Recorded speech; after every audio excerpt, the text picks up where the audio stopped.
Good Sunday morning, folks. This is Dr. Graham coming your way live straight from the vehicle while on the road. Yes, this is me.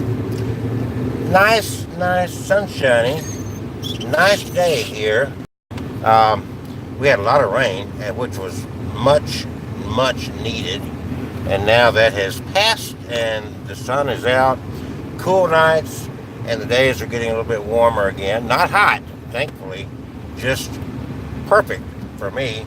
Upper 60s up to about 70 the last I looked is where we're headed, and I can deal. I can deal with that. Trust me.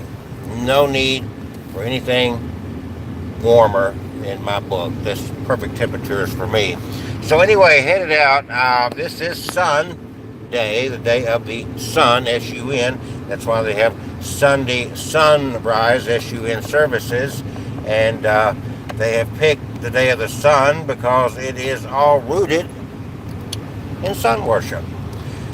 The sun was the probably the most earliest god thing worshipped by the human Homo sapiens, because the sun did a lot of miraculous things for man. It still does, but it was very obvious in those very early days of our consciousness.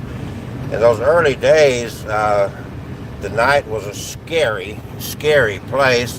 Predators and noises, and it was dark. There was no ambient light. There was no cars and no electricity, and all the things that we have to illuminate the night were not there. So it became this struggle against the dark and the light, a continual, never-ending struggle. And then the seasons created another struggle of sorts. Of course, they followed the path of the sun. They had a lot of time compared to us to focus on these things, and they took note of what was going on in the skies, and it was miraculous to them. It was not understandable as these things moved. In fact, for a long time, common belief held that the sun rotated around the earth. And oh, how wrong we are. It's just like the term I mentioned earlier, sunrise, is so wrong because the sun doesn't rise. It's the tilt of the earth that's doing it all around the sun. So the sun is, I'm going to say stationary, it's moving through the universe, but compared to the earth, it's stationary, and the earth is rotating, and our rotation brings the sun to our side of where we're at, where we are. Where are you at? Where you are. The sun doesn't rise. So that's a huge fallacy. But that's the way we always viewed things from our viewpoint, from our focal point.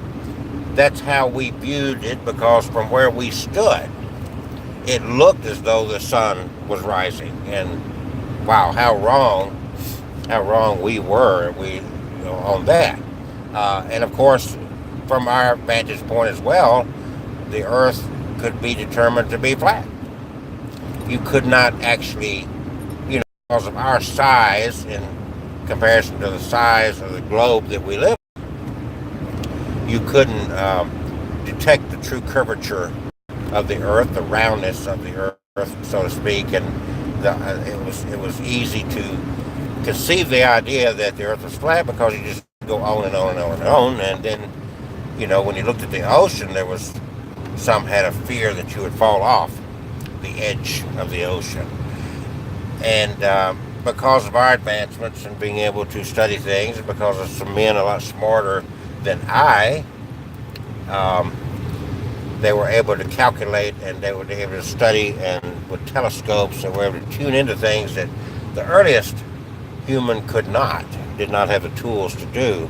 And so we now know that the sun does not rise. That's totally wrong, and we still use that term, which is a term that should be put in the books of antiques. It should be, the myths of the past. It should be part of mythology because it's just not a true belief at all. We learn. That's a wonderful thing about growing and learning. And a lot of people look at the Bible as if it is the infallible Word of God.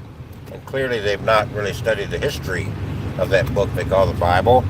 And even though I'm not knocking the Bible, I'm knocking the way that people choose to view the Bible. There's a lot to be gleaned. There's a lot to be learned from those stories in the Bible, those Jewish stories, by the way. But later in the first century and into the second century, the Gentiles hijacked those Jewish stories, as we have done, like Christmas and Easter, and the most popular Christian holidays were hijacked from other other practices. So that's not uncommon for a lot of things in Christianity to have been hijacked.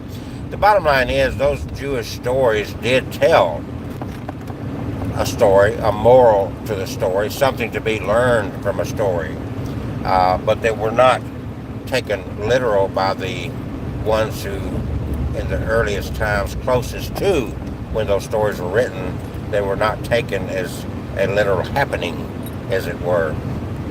And so things get really confused from there.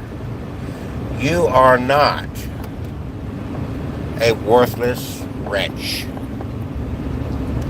I think it is it's a horrible thing, again, in my opinion, it's a very horrible thing to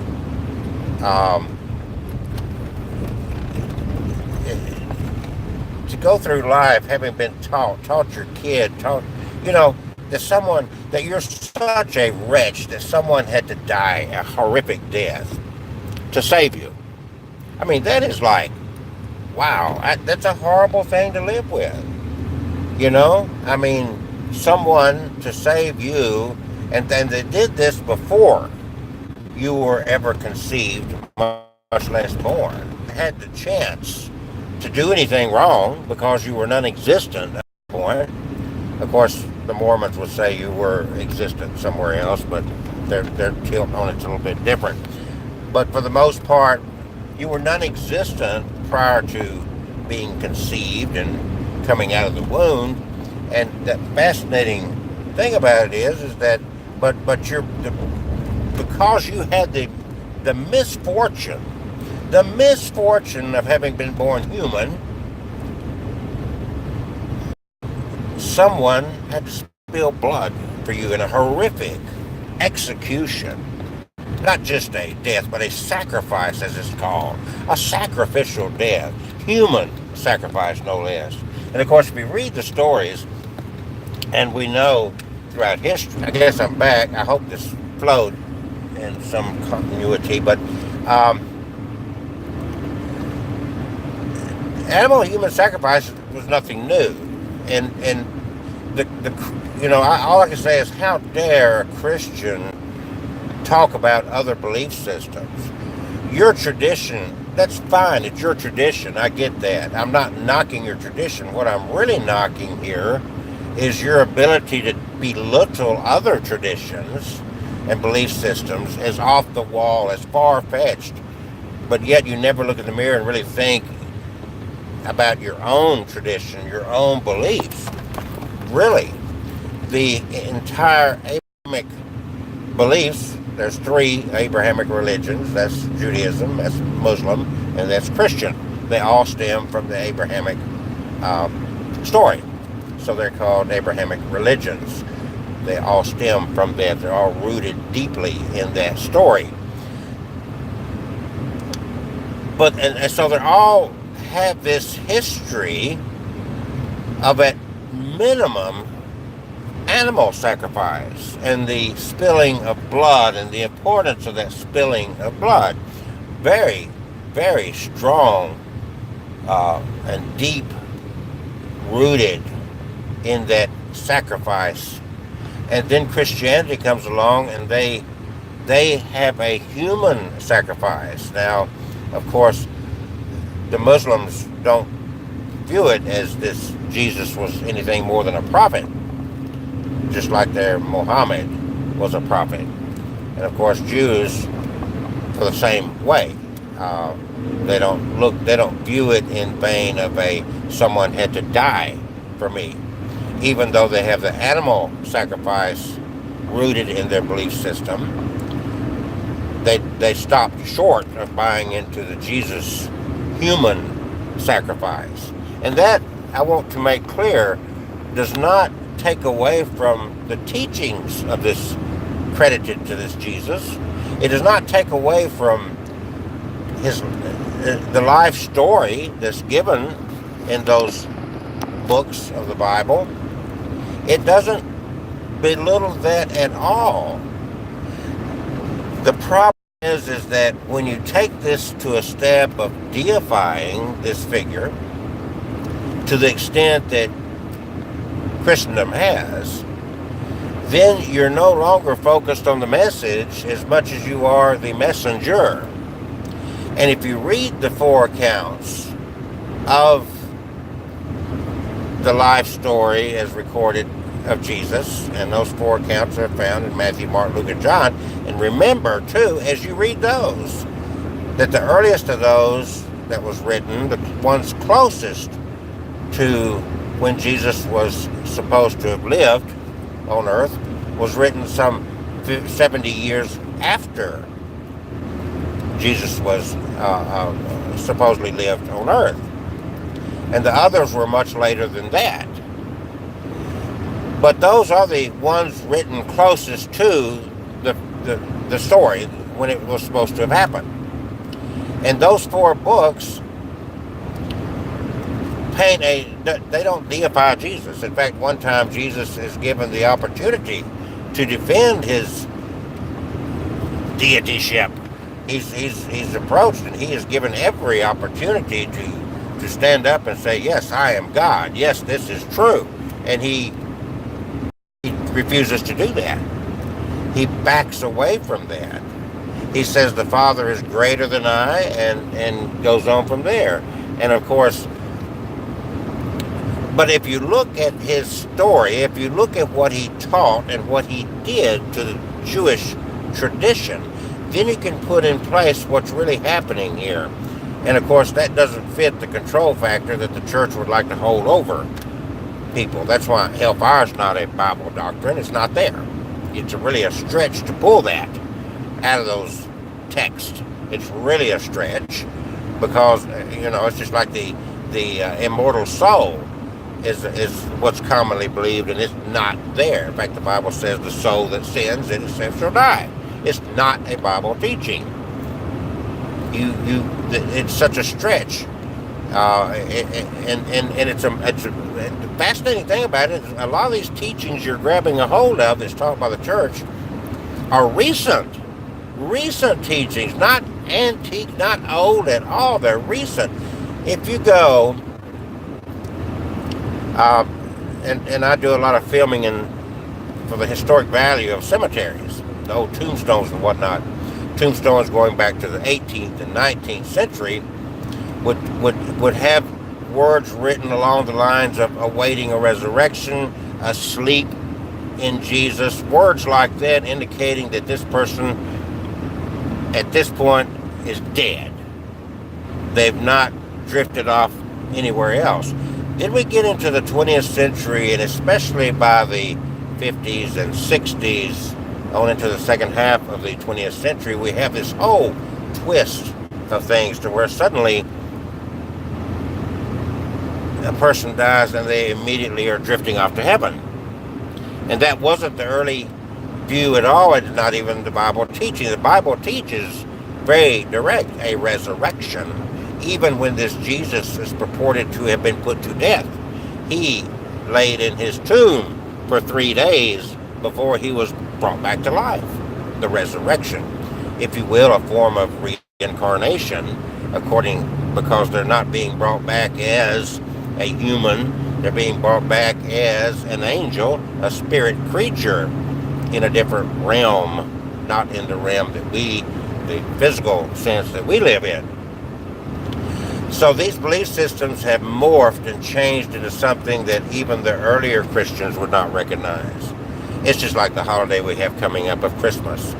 Oh, it is such a strong tradition now. I've stood in deli at Publix a couple of Christmases ago, and this fiery young blonde lady was getting her deli meat, and she said Merry Christmas, and the clerk did not respond with a Merry Christmas, and she stood there and got angrier and angrier about the clerk not responding with Merry Christmas. She said Merry Christmas, Merry Christmas, trying to force her views on someone else and not being happy till she had accomplished her goal, which I don't remember what actually happened. It was such a ridiculous thing to view.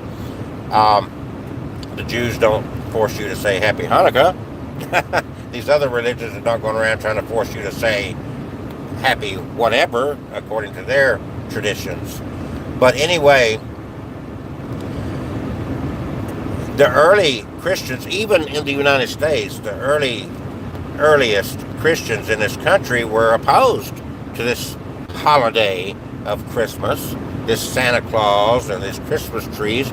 Oh, the church was adamantly opposed. I'm not saying every church was, but a lot of churches were adamantly opposed to it because they understood that this was a pagan holiday. It was built on pagan beliefs and not on Christian beliefs.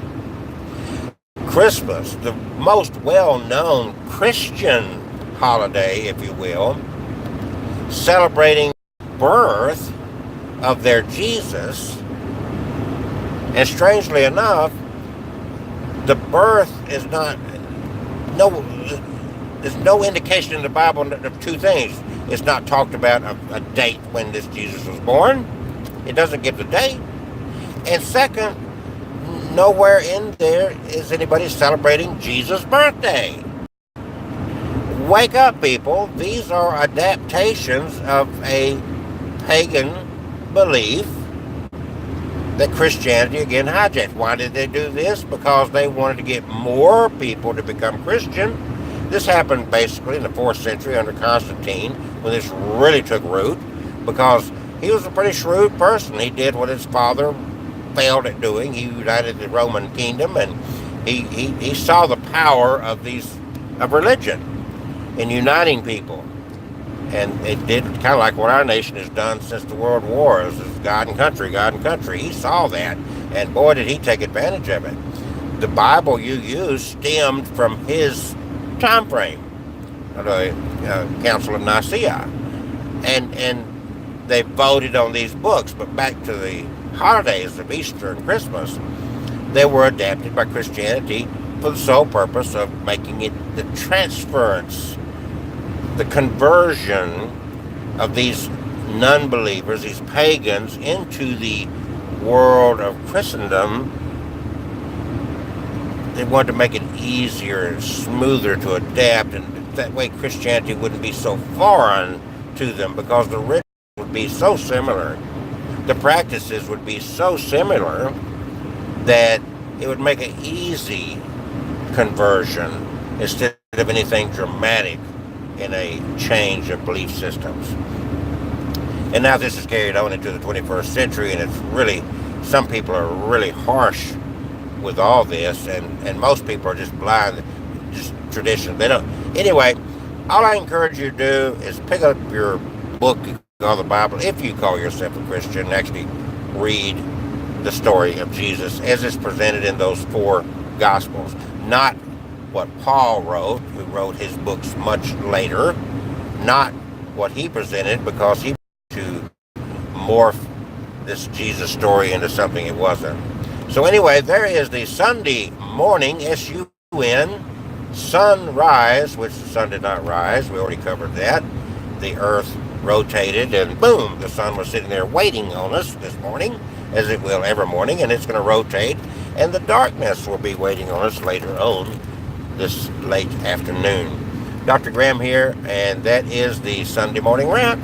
I will chat with you later. Got a regular presentation coming up in just a little while. Thank you very much.